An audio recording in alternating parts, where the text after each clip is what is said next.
Hello, everyone. Welcome back to the Blue Comet Get Marketing podcast. My name is Carlie Spencer, and no, I am not your normal host, but I am the newest member of the Blue Comet Media team, an attorney, an entrepreneur, and an account manager here. And I'm going to be acting as your host today so that we can interview John and get to know him on a deeper level. So welcome, John, to your own podcast. How are you doing today? I'm doing fantastic, and I'm really excited. This is going to be a really, really amazing conversation, and it's really unique to be on the other side as the guest, because usually, like you said, I'm the one who's always interviewing, so maybe this time I'll get to talk a little bit more than I usually do. Yes, the tables have turned, so we're going to just dive right in. Tell us a little bit about what you're doing now and the successes that you've had so far professionally. Well, absolutely, Carlie. I really appreciate that, and thank you so much for offering to have this conversation, because I think some of the things that we'll go through today are going to be interesting from a success and failure perspective. So, obviously, I am the owner of Blue Comet Media, and the listeners here probably know me fairly well and have seen these, the podcast episodes on LinkedIn. Blue Comet Media is a digital advertising agency. We focus on producing, managing media for clients online, whether that's Google ads, Facebook ads, other types of streaming channels and platforms. Our goal is to drive revenue for clients, and our tagline, which I think is pretty good and pretty simple, is we run ads and you make money.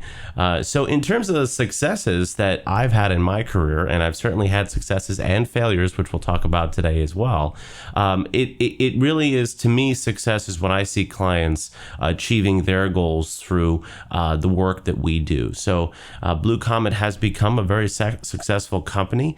We do drive a lot of revenue for clients, and we have many, many clients that we've worked with, and many satisfied clients. So for me, the size or scale of your company is measured by the trust that people put in your team and in yourself to help them achieve your goals. If you're helping others win and succeed, I believe that's the best measure of success, and trust will always grow with people investing more time and talent with you. I love your definition of success, and it's basically helping your clients have success is success for you, and that's a really good definition for anyone in this space. So you're with Blue Comet Media now, but this isn't the first successful endeavor that you've had. So walk us through your background, where it started, some of the things along the way that got you to be the CEO of Blue Comet Media today. That's a great question. I've been in the advertising and marketing space for over 10 years. I had the opportunity to work for a PR agency in New York City years ago, then was able to work with a fantastic team at a global corporate conference company that put on shows all around the world. And really, that's where I learned about the basics of marketing and advertising, how to take these stories that we were telling and then delivering that to CEOs and business owners and decision makers to get them to engage and then come on site to learn and grow in these mentorship environments together, and obviously learn more about their industry.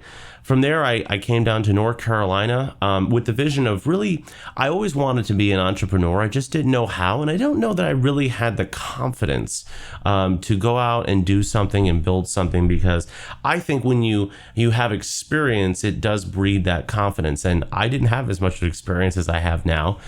So I ended up trying to do some consulting work and pick up some clients here and there. And then I had the opportunity to work with a fantastic agency here in town for a number of years, and worked with a great team there to grow the vision of that organization, scaling that company, and helping that team as well achieve their goals, and obviously serve many, many clients.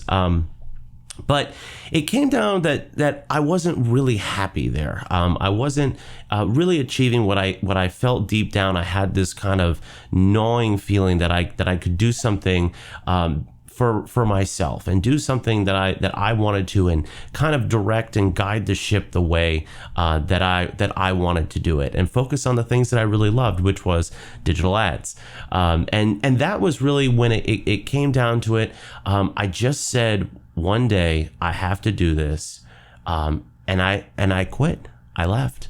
And I think it was a scary decision. It was one of those decisions that I think a lot of people might not have made. I had, great relationships. I had made a lot of friendships. I had known people at the company for quite some time. But I thought of this phrase, and I think you and the listeners will appreciate this. It's winning from quitting. And I know that sounds really antithetical, right? We're taught, as kids that we shouldn't quit. We don't quit on a team. But sometimes walking away from an environment that is not right for you, or walking towards something that you really know is your drive and your destiny to do, is where you'll find true success. It's like finding that groove. It's like finding, a place where you can blossom and grow and really into what you want to be. But it does take that confidence, like I said. So I'd love to talk more about that concept, because I think it's so prescient today that a lot of people find themselves in positions with companies, or, maybe even as the owner of a company, and it's not going where you want it to go. It's okay to step back and say, hey, is this really where I want to be, who I want to be, and how do I make a path, or how do I kind of jump out? Because I just jumped. I didn't really have a big plan. I just said, I know I need to do something else. And all of a sudden it came together. So, I think in terms of what you said, like the background and how you find success over time, I'd love to talk more about this concept of like winning from quitting.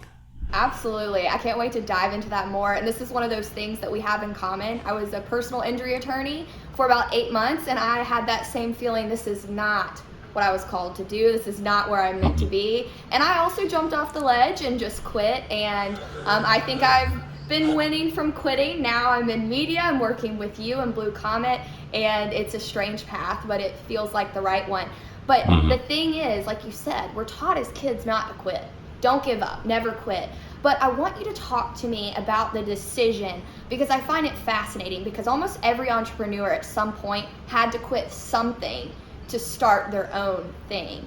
And I want to know what that internal struggle was like, because even if it lasted for one day and you said, wait, this is not for me, I'm going to leave, or it lasted months and there was planning, there is an internal struggle that we face, because society doesn't want us to, we don't grow up thinking quitting is the way to be successful. So talk to me about what mentally was going through your head and how you decided officially to make that jump and walk away from something.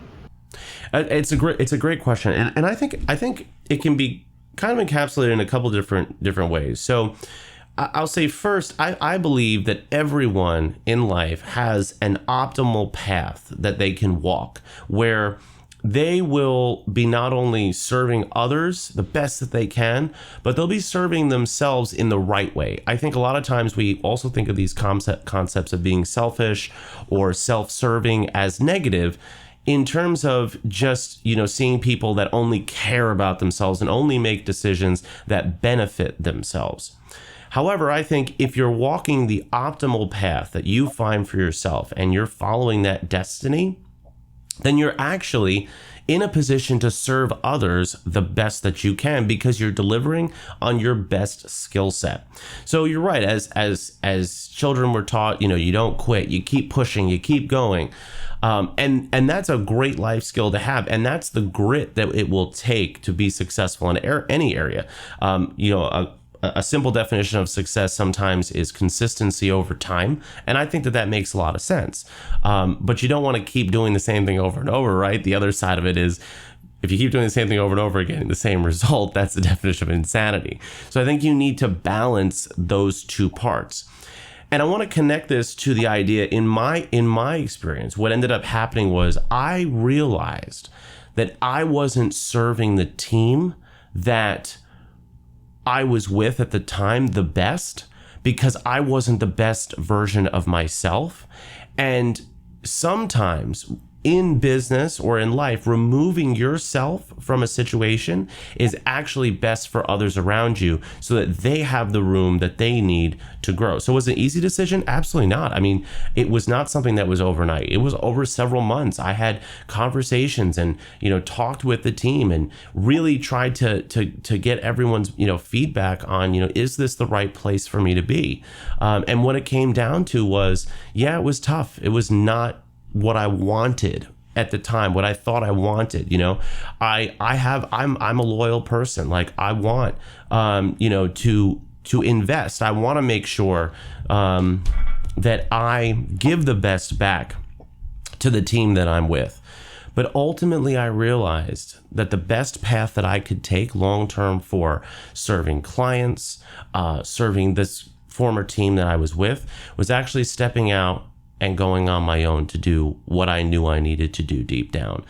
And I made a faith decision, and I don't usually go into this in business, but I made a faith decision that I said to myself, look, if I do this, I'm going to put 100% in, and I'm going to ask, I'm a religious person. So I said, I'm going to ask God to meet me. I said, if you want me to go and do this, then I'm going to go do this, and I'm going to ask you to meet me. And then all of a sudden it happened. I focused on it. And overnight, it was a business. So I think this concept of sometimes being selfish can actually serve others if your goal is that service mindset, not just serving yourself, but saying, hey, am I really the best fit here? Or could I be serving clients and team members better if I go and do something else? And that's tough. It's not an easy decision to make. I can't say that it was something that was, easy. But there was this one, and this is the one last thing I'll share on this.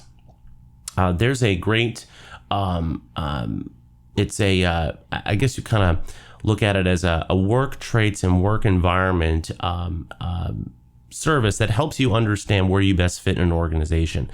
And the deciding factor for me is when I interviewed the CEO of that company on a former podcast that I was the host of, basically he said, look, if you take this kind of assessment that we have, and he wasn't speaking to me directly, but it was like when you kind of get somebody speaking to you directly and they're not at the time, it was like a message. He said, if you take this assessment and you realize deep down that you need to move on, it's not going to change. This assessment will help you do that. And I had taken that assessment, I think, like a week before. And I just knew right from then and there, I was like, I have to move on. And I think everyone after that is in a better place. Myself, those team members, unfortunately, I'm not there with them, but I think that everyone actually benefited from that decision that I made to say, you know what, I'm going to go do something here because I think I can be the best version of myself and serve clients the best by making this decision. It's quite the obstacle that many entrepreneurs face, is that moment of, I'm going to invest in myself because I can serve others better in this place. So clearly, we've already talked about how you've been very successful in doing that after you stepped away and you were able to go from quitting to winning. But anyone that is successful knows that there's a lot of failures along the way. It doesn't always work out. This idea you have sometimes falls short or whatever it may be. So something that I'd love for you to do is get a little vulnerable with us and tell us about a failure or two that you have learned along the way and really what the takeaway was, so that maybe someone else who's trying to do something similar doesn't make that same mistake. It's a great question. And I think a lot of times CEOs or business leaders, we tend to fall into two categories. I think we tend to fall into the ones that are the just rapid fire, go, go, go. We'll figure it out later. Don't think through the decision. And then you come back and you're like, that probably wasn't the best way I could have handled that situation. And then on the other side, there are individuals that, maybe move a little bit too slowly. And they take time to make decisions, but, the opportunity may pass. So what I've struggled with in my career always is that I'm the rapid fire go. I mean, I'll make a decision like in 20 minutes and not really think that through, and then be like, you know what? Maybe that wasn't the best client for us to sign. Yeah, the revenue was great, but again, thinking about how you serve your team and how you can actually be the best fit for the client, I'd say there's a couple of things. First, in business, the mistakes that I've made have been chasing revenue or profit without thinking through how that would benefit the team overall. Not all money that you can drive revenue is good money for your company. Now, I'm not saying, don't prospect and don't sign new clients, because obviously that's the only way you're going to grow your business, in this space, or, new customers or new opportunities for whatever business you run or are a part of. But it's understanding how to best serve your team and bring the right relationships into the organization. And a very good mentor of mine told me that he said he was telling me at lunch how he built his organization. He's one of the most successful advertising executives in the world right now. And he told me that there's always work out there. He said, we make the mistake that we think that, I've got to find a new client. I've got to increase billings. He said, find the right people first, invest in them, pay them, and then the work will come. And when you get those clients, your level of excellence in the service that you can give them, because you built the right team, is way more important than anything else. So one of the failures I've had is potentially chasing the money rather than thinking through how that was going to benefit the team long term of where I was with, or making a decision solely based on a revenue or profit margin, than actually thinking that through. And then one of the other things that I've always struggled with, and this is something that I work on to this day, is I love communications, right? I'm in the communications business. Earlier in my career, I used to always say, and always used to have this challenge, why don't they just do what I say and tell them? I told them how to do it. I told them exactly what they needed to get done. And then I would come back to my boss and say, it didn't get done. I don't know why. I even recorded the conversation and sent it in an email so you could listen to it back. And I would get really frustrated. And he would say, this is why it didn't get done. And I was so confused because I didn't get it. But what I realized is I wasn't communicating with people the way they needed to be communicated with. I was communicating with them in my communication style, the way I wanted to communicate something, which is for me very black and white. It's you do it or you don't do it. There's no in between, right? There's no, well, what about this or what about that? And a lot of times when you're explaining something to a team member or you're working with someone, you might have to adjust your tone. You might have to adjust the body language, the demeanor. I mean, it's better if you step outside the conference room or before you go into a meeting, you just take a couple of seconds and say, all right, who am I going to speak with right now?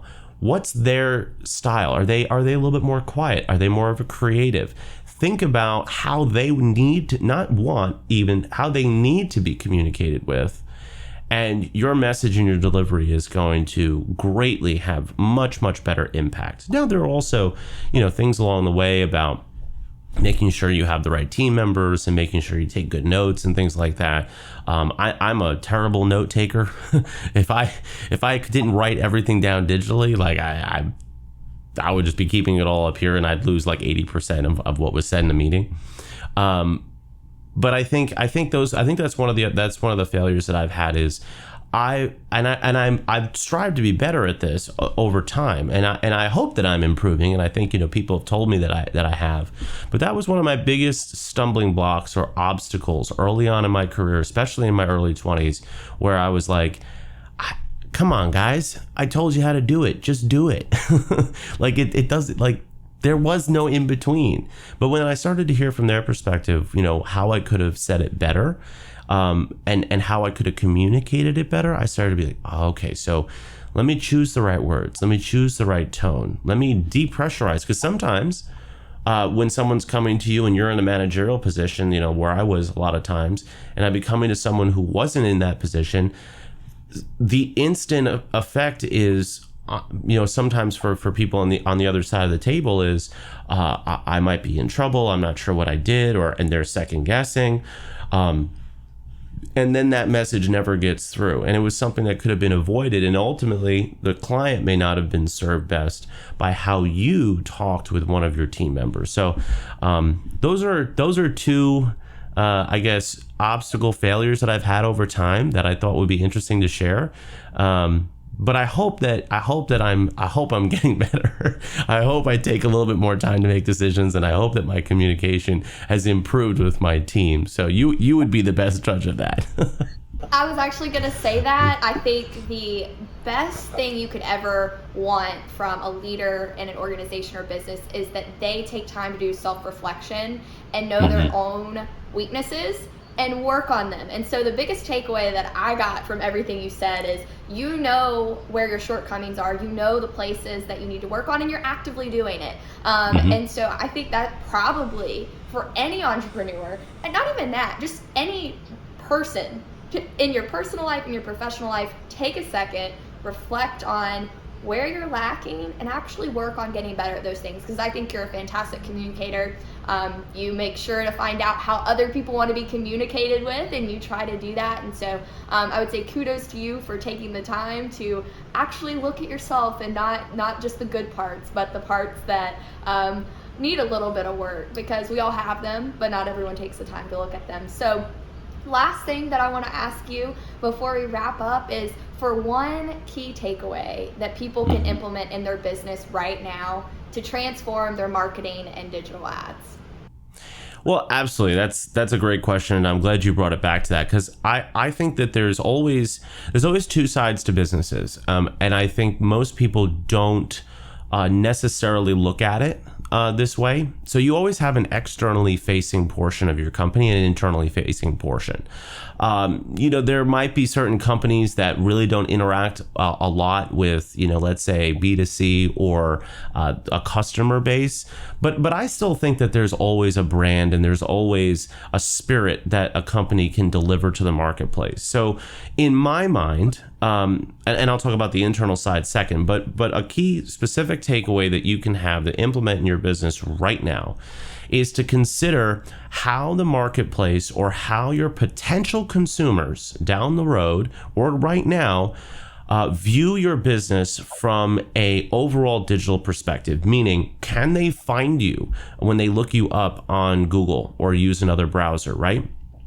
Do you have a Google My Business? Do you have these infrastructure pieces set up so that when people look you up, they can verify what they hear about you is what they see? That specifically connects to your digital advertising, because even if you don't feel you're going to get a ton of customers from, let's say, running Facebook ads, you still might want to have some brand awareness and presence on digital channels to keep you and your products top of mind with consumers. There's never going to be a time where people aren't going to use digital channels to find information about brands, products, and services.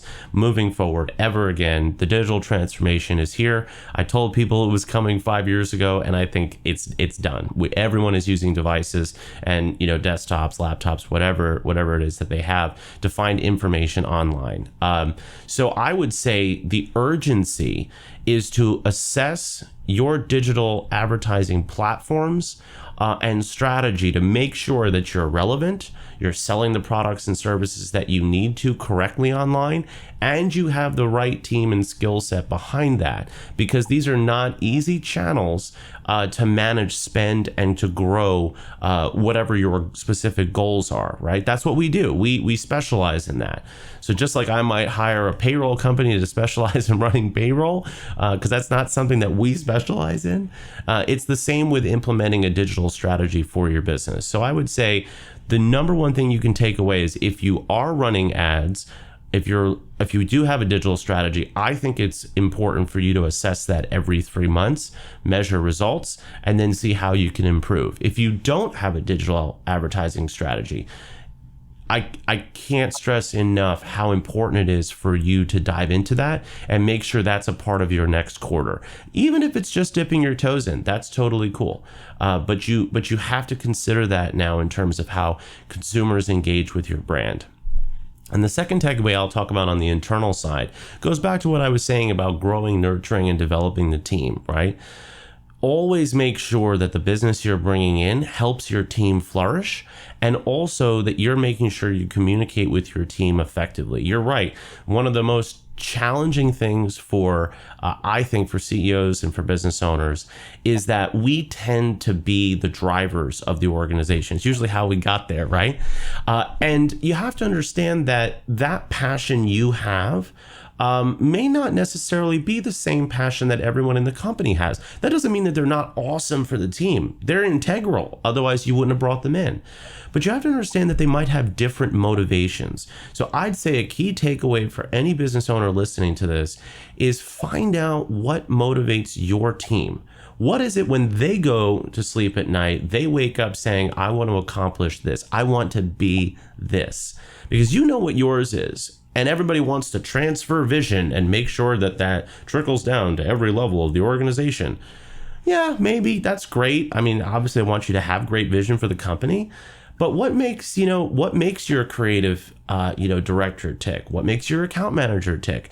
Why do they keep coming to work with you? They're not going to do it for your reasons. They're going to do it for their reasons. And the same with your customers. They're not going to pay you for your reasons. They're going to pay you for what's important to them. So find that out. Find out what motivates the individuals you work with. Treat them like a family. Build those relationships. And I guarantee you'll see success in your company. Thank you so much for sharing, being vulnerable today, giving us takeaways. How was the hot seat, John?